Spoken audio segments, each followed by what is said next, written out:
Assalamualaikum warahmatullahi wabarakatuh. Waalaikumsalam warahmatullahi wabarakatuh. Alhamdulillahirabbil alamin wassalatu wassalamu ala asrafil anbiya'i wal mursalin sayyidina Muhammadin wa ala alihi wa sahbihi ajma'in. Subhanaka la ilma lana illa ma 'allamtana innaka antal alimul hakim.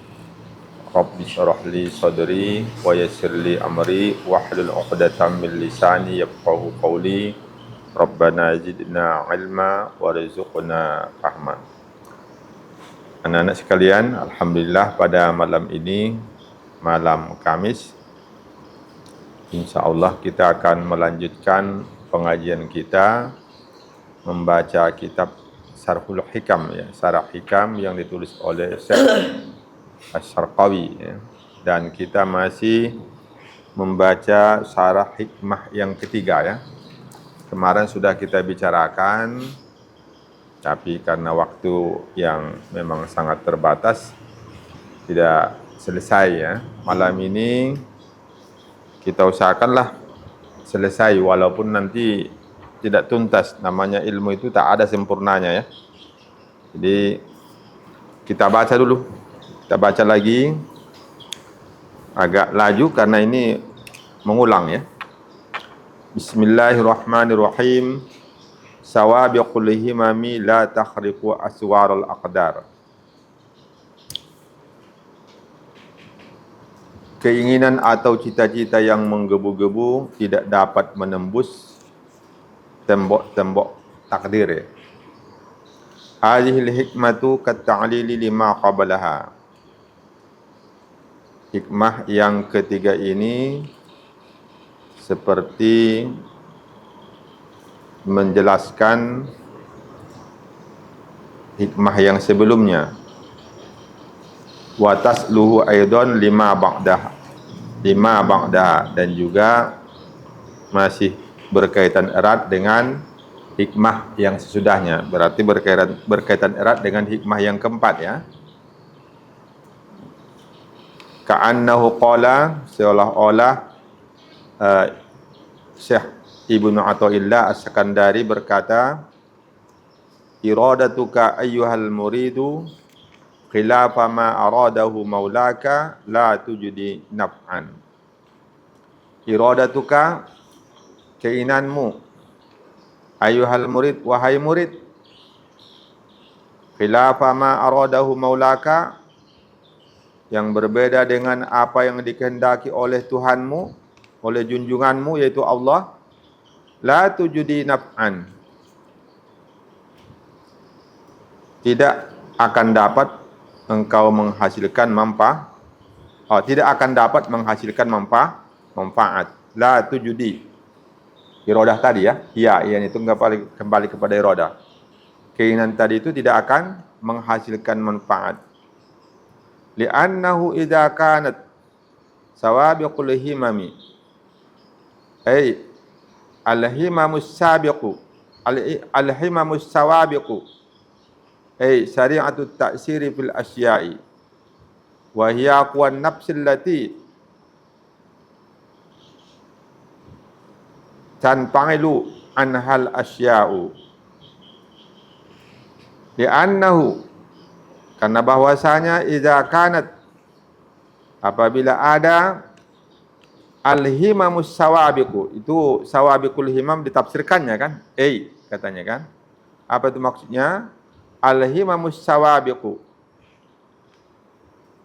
keinginan yang menggebu-gebu, ya, keinginan yang sangat kuat. Syari'atut ta'siri fil asya, ingin segera ada dampak pengaruh terhadap pada sesuatu. Wahya kuwan nafsi, dan ia adalah kekuatan jiwa. Allati tanfa'ilu anhal asya, yang akan terjadi daripadanya sesuatu. Wa takunu lil waliyyi karamatan, dan adalah ia bagi wali disebut namanya karamah. Yuqalu fa'ala kaza, dikatakan fa'ala, wali itu melakukan seperti ini. bihimmatihi, dengan himmahnya, dengan keinginannya, dengan cita-citanya. Idza wajjahaha ilaihi, apabila wajjahaha, dia mentawajuhkannya. Wajjah itu mentawajuhkan maksudnya. Apabila dia mentawajuhkannya, fawajada, maka ia peroleh. Wali ghairihi kasahiri wal aini ihanatan, dan bagi selain wali, seperti bagi penyihir dan orang yang membantu penyihir, ihanatan, itu disebutkan ihanah, ya, sesuatu apa yang menghinakan, ya.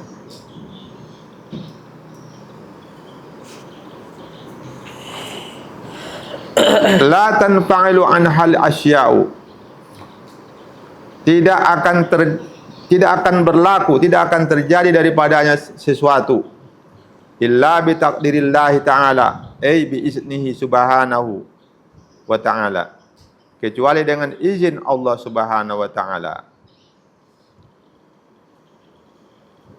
Falhimamu ghairus sawabiqi kahimmatika ayyuhal muridu, maka keinginan yang tidak kuat, yang tidak menggebu-gebu, berarti keinginan yang lemah, ya, rendah, tidak kuat keinginannya, ya.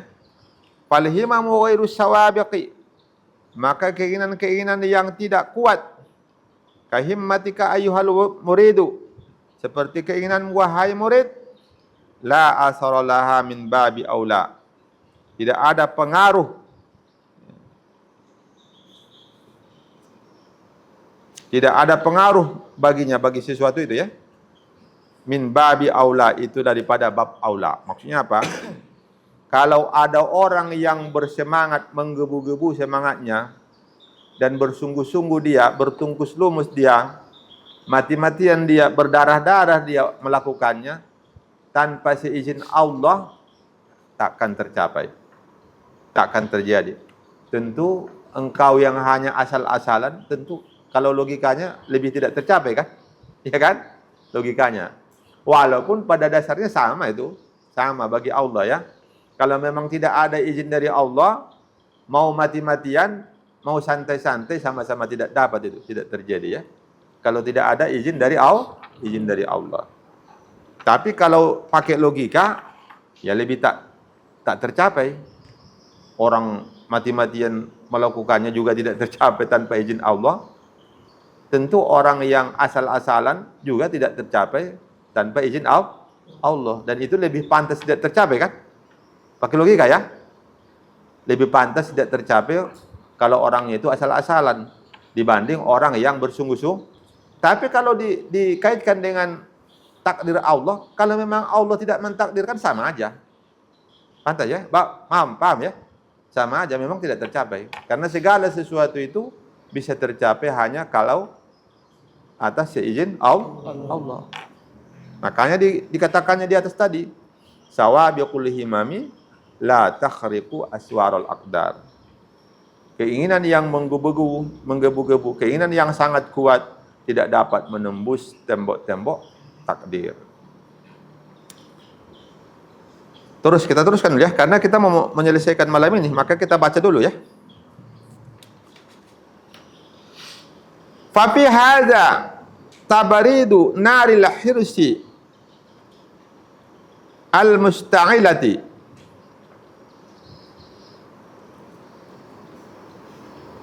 fi qalbihi hatta yukhayyala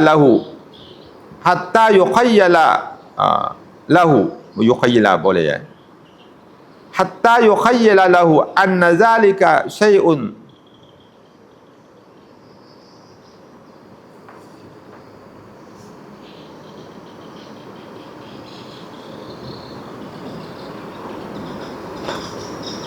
tawwa'a yaduhu wa annahu yudrikuhu la mahalata. Sampai situ dia. Sampai situ titik itu. Fa fi hadza, jadi kata Syekh Asy-Syarqawi, Kenapa Ibnu Athaillah mengemukakan hikmah yang ketiga ini? Apa tujuannya? Apa tujuan Ibnu Athaillah menyebutkan hikmah yang ketiga ini? Sawabiqul himami la takhriqu aswarul aqdar. Apakah itu karena beliau bermaksud supaya kita enggak usah berbuat? Bukan begitu. Bukan begitu ya, bukan ya. Usaha tetap, karena syariah kan. Usaha tetap. Jadi bukan supaya kita berdiam diri menunggu takdir aja. Itu salah paham ya. Bukan begitu. Jadi apa katanya?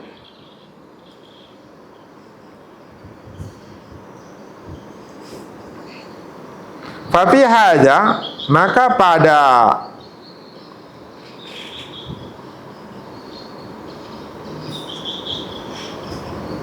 di sini tabridu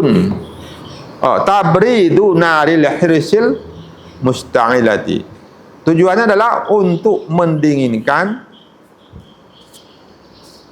api ketamakan yang menyala-nyala. Ya. Untuk mendinginkan api ketamakan yang menyala-nyala fi qalbihi, pada hamba murid. Ya. Pada hati murid, ya. Fi qalbihi, pada hati murid. Kadang-kadang dia hatta yuqayyila lahu, sehingga dia kadang-kadang karena keinginannya, ketamakannya yang menyala-nyala itu, dia menghayal, ya, anna dzalika syai'un, boleh juga tuyaan, ya, bahwa yang sedemikian adalah sesuatu yang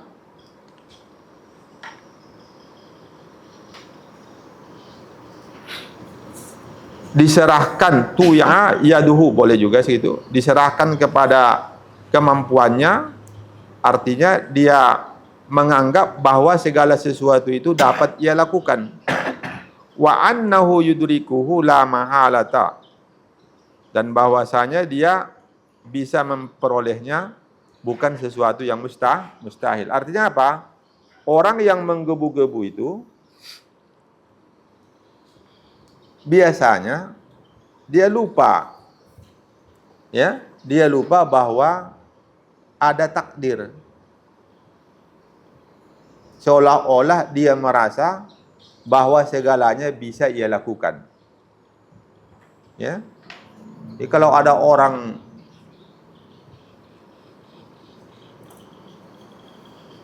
sangat menggebu-gebu dalam melakukan sesuatu dan pede betul, percaya diri betul, ya, itu biasanya orang seperti itu karena dia merasa memang bisa melakukan segalanya, ya. Maka oleh sebab itu Ibnu Athaillah mengingatkan, ya, mengingatkan kita, walaupun kita disuruh melakukan sesuatu bersungguh-sungguh dengan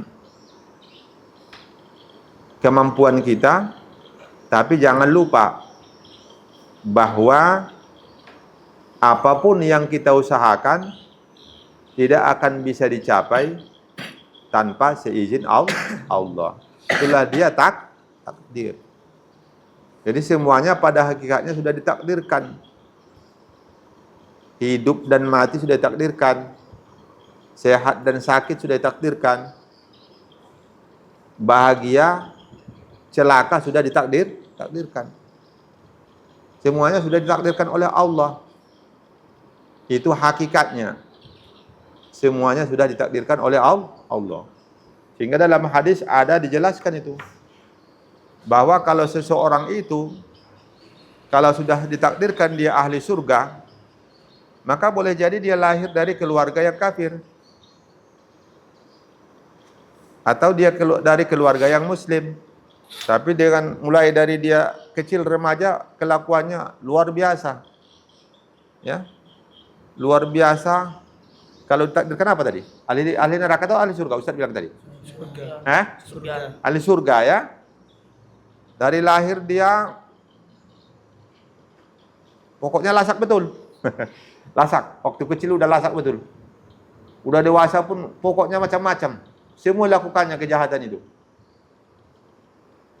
Sampai berusia 40 tahun masih. Sampai berusia 50 tahun masih. Usianya diberi Allah 70 tahun. Mungkin 3 bulan sebelum wafat dia bertaubat, ya kan? Diterima taubatnya, habis semua dosanya, maka dia pun ahli surga. Ada dalam hadis itu dijelaskan ya. Kalau seseorang itu sudah ditakdirkan ahli neraka, bisa saja dia lahir dari ibu dan ayah yang muslim, ya, dan dia dididik dari kecil. Dari 7 tahun sudah dibimbing sholat. Dari umur 15 tahun tak tinggal sholatnya lagi. Tapi karena dia memang sudah takdirkan ahli neraka, mungkin 5 menit sebelum mati, dia murtad. Dan mati dalam keadaan murtad. Makanya dia menjadi ahli neraka. Itu takdir. Iya kan? Makanya takdir itu kalau ditinjau dari hamba, ditinjau dari kita makhluk, maka ada 2 ya. Takdir baik dan takdir buruk. Itu dalam hadis ya, dalam hadis yang diriwayatkan oleh Imam Al-Bukhari dan Imam Muslim, yang diriwayatkan dari Umar bin Khattab ya, bahwa Jibril alaihissalam pernah datang kepada majelis Rasulullah ya. Dan beliau datang dengan penampilan seorang laki-laki yang putih, serba putih pakaiannya, dan rambutnya hitam. Beliau duduk di hadapan Rasulullah, lututnya dengan lutut Rasulullah bersentuhan, dan telapak tangannya diletakkannya di atas paha Rasulullah. Maka beliau bertanya tentang Islam. Pernah dengar? Nah itu. Dijawab oleh Rasulullah tentang Islam itu. Lalu kata beliau, sodakta. Jawabanmu benar. Sehingga kami heran, kata Umar ya. Kami heran. Dia bertanya, Rasulullah menjawab, dia pula yang mengatakan itu betul. Iya kan? Heranlah orang itu kan. Sahabat-sahabat itu heran. Lalu beliau bertanya tentang iman. Wa akhbirni 'anil iman. Ya Nabi Allah, beritahukanlah kepada aku tentang iman. Dijawab oleh Rasulullah, antu minabillah wa malaikatihi wa kutubihi wa rusulihi wal yaumil akhir wa bil qadari khairihi wa syarrihi. Sodakta katanya lagi kan? Jawab Nabi, yang dimaksud dengan iman adalah engkau beriman dengan Allah, dengan malaikat-malaikat Allah, dengan kitab-kitab Allah, dengan rasul-rasul Allah, beriman adanya hari akhirat. Wabil qadri, beriman dengan qadar takdir, khairihi wa syarrihi, takdir baik dan takdir buruk. Apa kata yang bertanya ini? Sodakta. Jawabanmu betul. Dia bertanya, dia pula yang menilai kan? Macam guru jadinya kan? Ya, karena memang Jibril kan? Yang bertanya itu ternyata Jibril. Jadi takdir itu ada takdir yang baik, ada takdir yang buruk. Tapi baik buruk ini dikaitkan dengan siapa tadi? Dengan makhluk. Kalau dikaitkan dengan Khalik semua baik. Nggak ada perbuatan Allah yang tidak baik. Paham? Dan tidak boleh ditanya, kenapa si A itu ditakdirkan Allah ahli surga? Kenapa si B ditakdirkan ahli neraka? Itu bukan kelas kita. Kita bukan punya kewenangan untuk menanyakan kenapa kepada Allah. Paham? Paham ya? Tidak punya kewenangan kita itu. Yang punya kewenangan bertanya itu mestinya Allah kan? Allah, mengapa? Aku yang menghidupkan kalian, aku yang memberikan kalian rezeki. Mengapa kalian tidak taat kepada aku? Itu betul itu. Kalau Allah bertanya ya kan? Tapi kalau kita tak boleh. Kenapa engkau jadikan ibuku orang Sunda? Kenapa engkau jadikan ibuku orang Minang? Kenapa kau jadikan ibuku orang Mandailing? Enggak boleh tanya itu. Enggak urusan kita itu. Ya kan? Enggak urusan kita. Itu semua takdir ketentuan Allah itu jangan ditanyakan. Tapi terima dengan ridho. Paham? Ridho. Kalau kita ridho, orang yang ridho menerima takdir, ketika menyenangkan bagi dia, dia bersyukur. Ketika tidak menyenangkan bagi dia secara fisik, dia bersabar. Tapi kalau sudah ridho, tidak ada lagi masalah sebetulnya ya. Sehat, sakit itu sama saja. Kaya, miskin itu sama saja. Hidup, mati itu sama saja. Neraka, surga itu sama saja. Itu orang hamba yang sudah ridho menerima segala takdir Allah. Pernah dengar? Ada seorang wali yang terus beribadah. Lalu malaikat menangis di langit. Kenapa? Karena mereka melihat dalam catatan bahwa ini orang yang kuat beribadah ini, wali Allah ini, ahli neraka. Pernah dengar cerita? Enggak ya? Nah, sekarang udah dengar ya? Ada tuh. Diceritakan oleh Rasulullah ya. Hingga malaikat datang itu. Ya hamba Allah, ya wali Allah, kasihan betul melihat engkau. Engkau terus beribadah. Padahal kami lihat di dalam catatan, engkau sudah ditakdirkan ahli neraka. Enggak peduli aku katanya. Ya. Kata wali tadi, enggak peduli aku mau masuk neraka, mau masuk surga, itu enggak urusan saya katanya. Saya hamba, maka sebagai hamba, maka saya perhambakan diri saya kepada pencipta saya, kepada Khalik. Terus dia beribadah. Enggak peduli saya enggak ada. Saya sholat ini, saya beribadah ini, terus saya sholat. Enggak ada saya hubungkan dengan neraka surga. Itu enggak urusan saya, itu enggak, dan tak perlu bagi saya itu. Yang penting saya nikmati. Saya adalah hamba, maka harus menghambakan diri kepada sang pencipta, kepada Khalik. Maka dilaporkan itu oleh malaikat. Laporkan itu lagi kepada Allah. Ya, luar biasa. Maka dirubah itu takdir ya. Dirubah catatan tadi. Takdir tadi dirubah. Yang tadinya dia sudah dicatat sebagai ahli neraka, dirubah menjadi catatannya menjadi ahli surga ya. Itu takdir juga ya.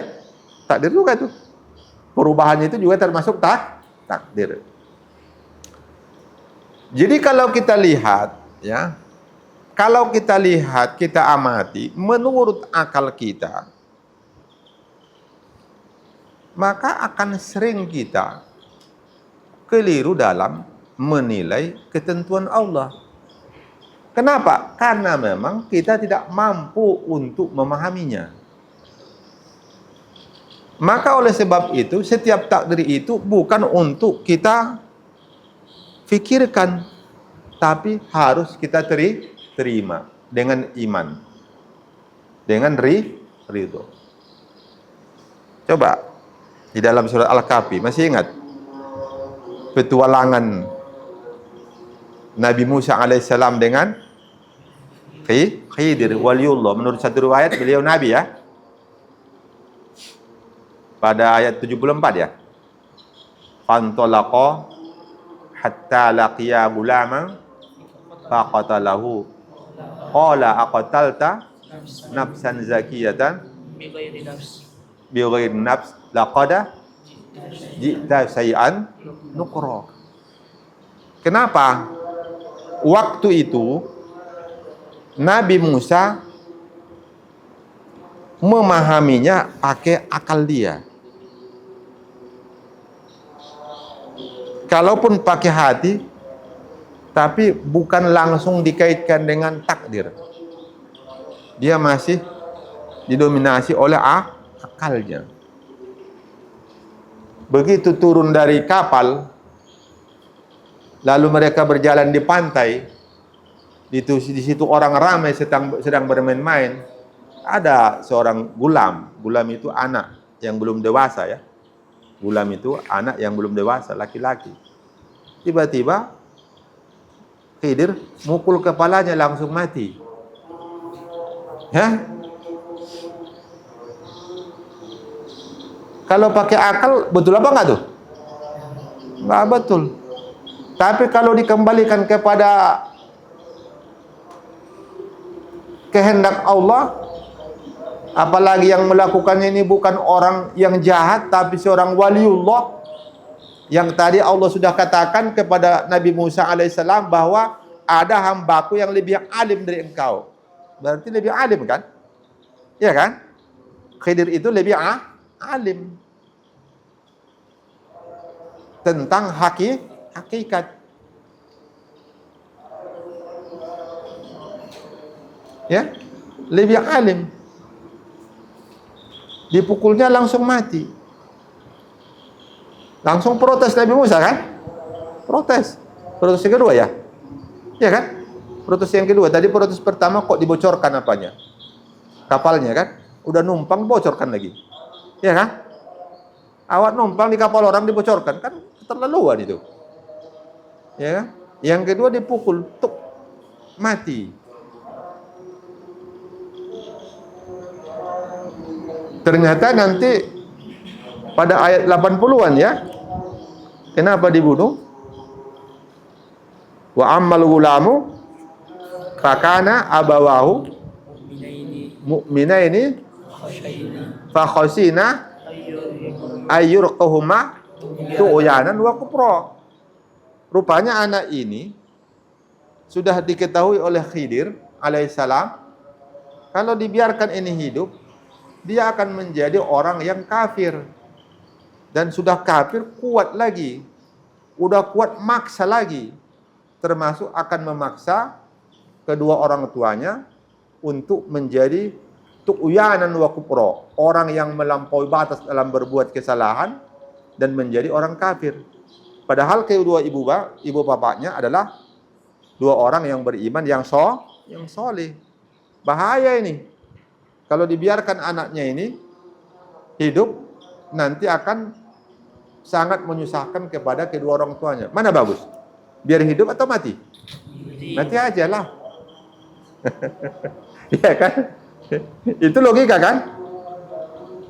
Hati pun seperti itu. Mati aja lah. Itu. Terus,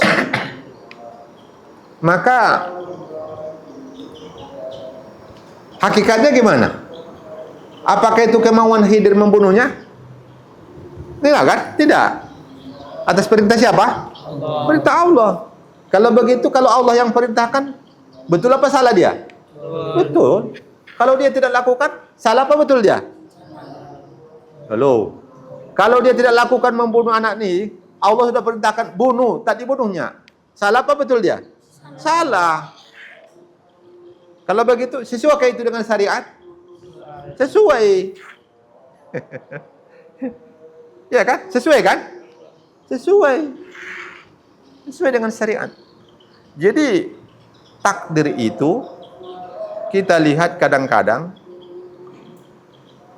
kalau kita perhatikan dan berikan penilaian berdasarkan akal, bahkan berdasarkan hati kita, karena hati kita ini pun jauh daripada sempurna, ditutupi oleh dosa-dosa, sehingga tidak bisa membedakan antara yang hak dengan yang batil. Maka kita akan sering menyalahkan. Maka setiap apapun yang kita terima itu mestinya kita terima dengan ridho. Itulah yang betul. Rupanya di balik itu ada lagi. Itu tadi kan anak sematawayang. Tahu anak sematawayang? Anak sematawayang itu apapun maunya kan diturutkan orang tua itu kan? Anak sematawayang apapun maunya akan diturutkan orang tua. Padahal dia nanti akan menjadi orang yang kafir, orang yang berbuat maksiat. Dan orang tuanya itu karena itu anak sematawayang akan cenderung nanti membiarkannya. Dan itu sangat berbahaya terhadap anak ini. Maka dibunuh. Apa kata Khidir?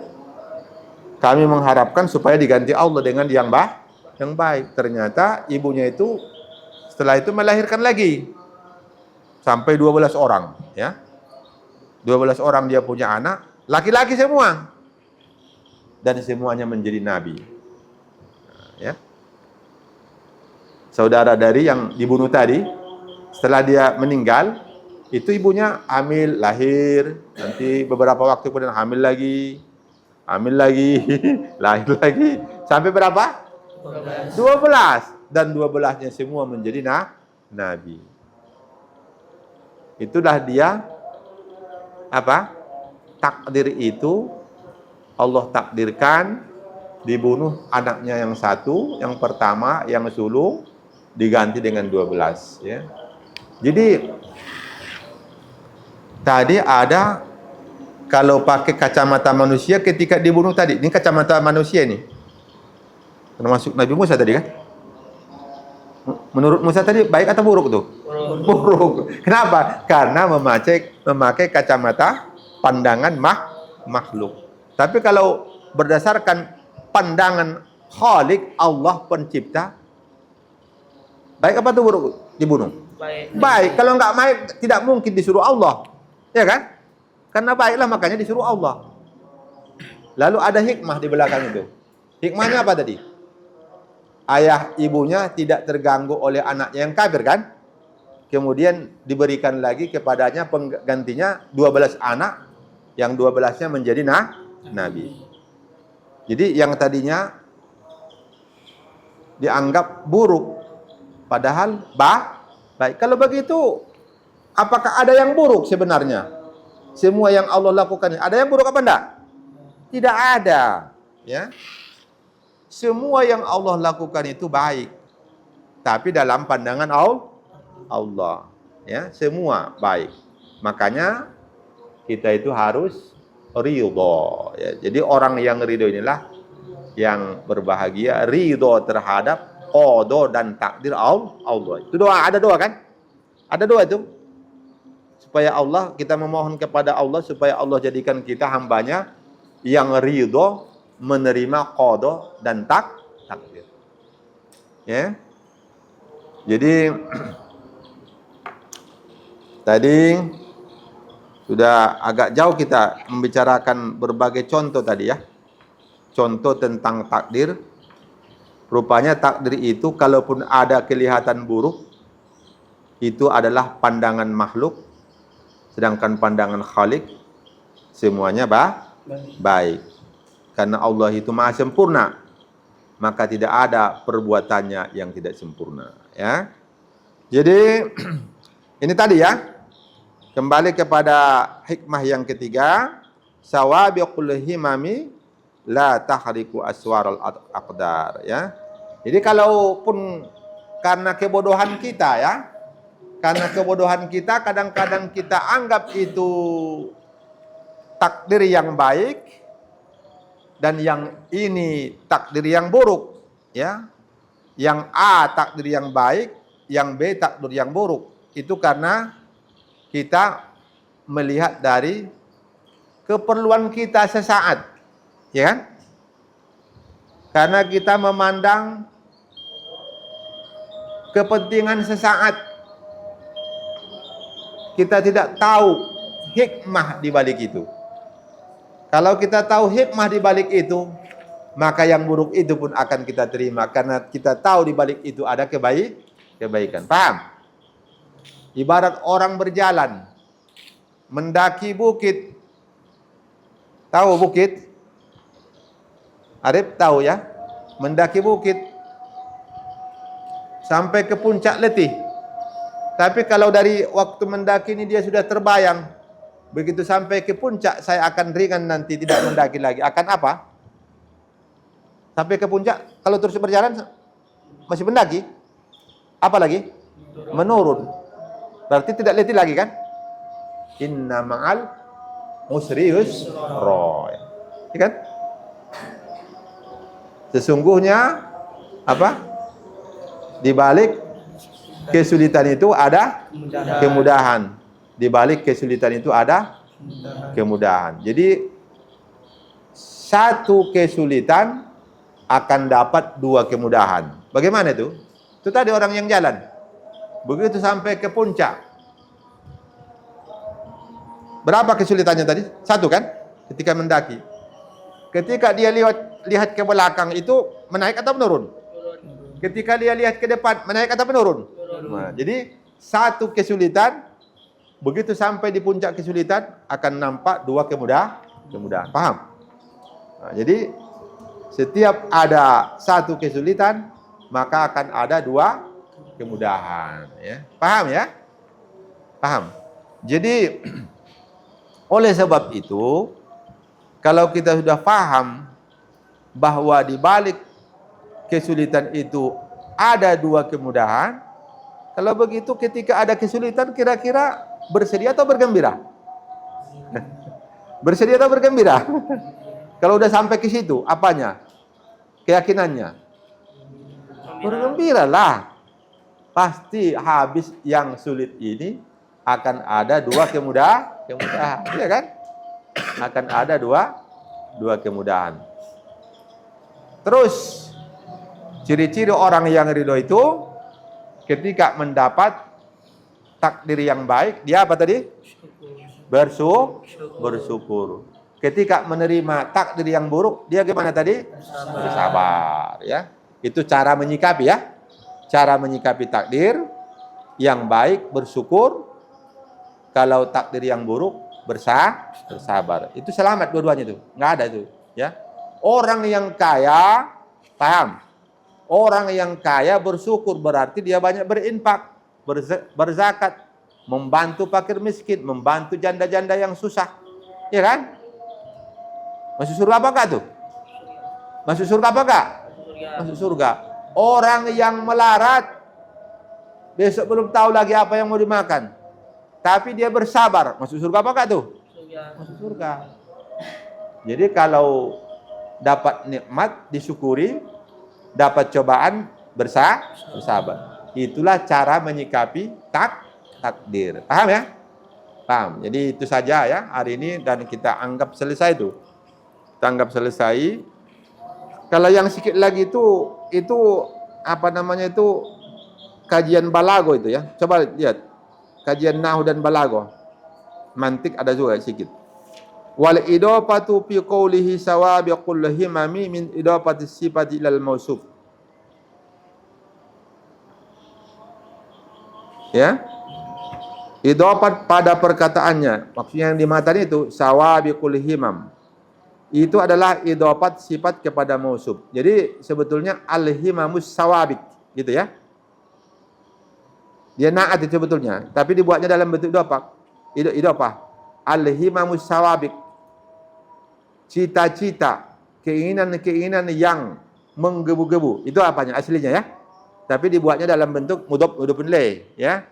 Tidak dibuatnya dalam bentuk naat man'ud. Itu aja tuh. Nau sorab aja ya. Nau sorabnya atau balagonya ya. Kama nuqarriru ya. Sebagaimana kami tetapkan. Kata siapa ini? Kata Syekh Asy-Syarqawi ya. Wa fi qoulihi aswarul aqdari. Ya, ada kan itu la tahriku aswarul aqdari. Itu juga idafat kan min idafatil musabbah bi lil musabbah ya. Jadi yaitu mengidafatkan yang diserupakan dengannya dengan yang diserupakan ya. Jadi aswarul aqdar ya. Kenapa? Karena takdir itu sesuatu yang tidak mungkin kita ubah, yang tidak mungkin kita lawan. Betul? Betul kan? Betul. Rajulan ditakdirkan, diciptakan Allah laki-laki, mau dilawan? Mau jadi perempuan? Hah? Enggak lah. Ya kan? Enggak bisa dilawan itu. Kalau memang sudah takdirnya seperti itu. Betul ya? Betul. Mau sudah ditakdirkan sekarang masuk Al-Junaid. Mau masuk SMP negeri lagi? Enggak lah. Udah enak di sini ya. Itu semua takdir ya. Jadi takdir itu berarti sesuatu yang tak boleh kita lawan. Keras dia, ya. Berat dia untuk melawannya. Seperti itulah tembok. Tembok itu mau ditabrak, pecahlah kepala Faisal, ya. Iya kan? Jadi ini namanya musabbah bih dengan musabbah ya. Yang disamakan dengannya dengan yang disamakan. Jadi apa yang disamakan itu? Hah? Yang disamakan itu apa?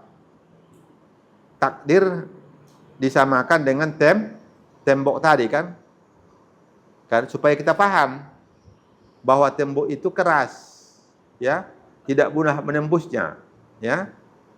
Nah, tapi ini bukan tembok rumah lagi, tembok takdir lebih keras lagi, ya kan? Lebih keras lagi, walaupun tidak berbentuk jasad kan, tapi lebih keras lagi. Itu tadi udah ditakdirkan laki-laki, jangan minta-minta dirubah lagi takdir itu menjadi perempuan ya, nauzubillah ya.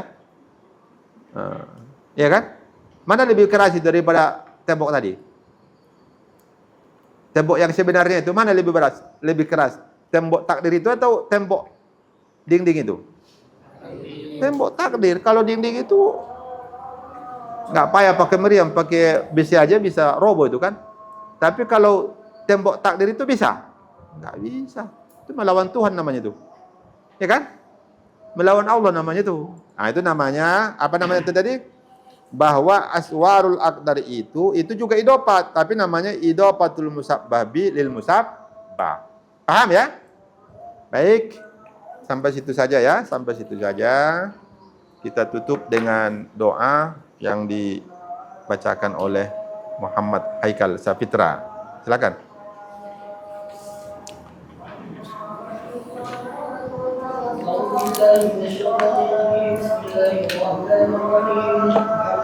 رب العالمين حمدا جميعا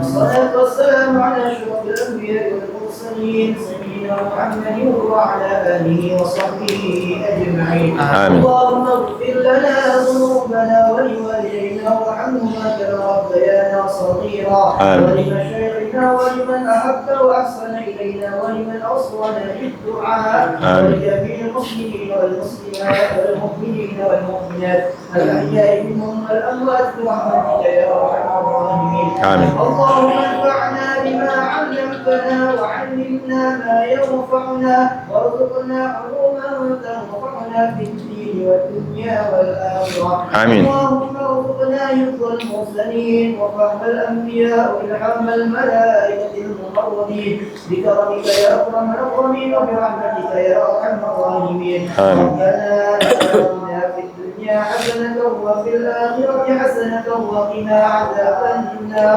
صلى الله على خير خلقه سيدنا محمد النبي الأمي وعلى آله وصحبه وبارك وسلم. سبحان ربك رب العزة عما يصفون وسلام على المرسلين والحمد لله رب العالمين. Baik, kita tutup dengan tasbih kafarah majelis. Subhanakallahumma bihamdika asyhadu an la ilaha illa anta astaghfiruka wa atubu ilaik. Assalamualaikum warahmatullahi wabarakatuh.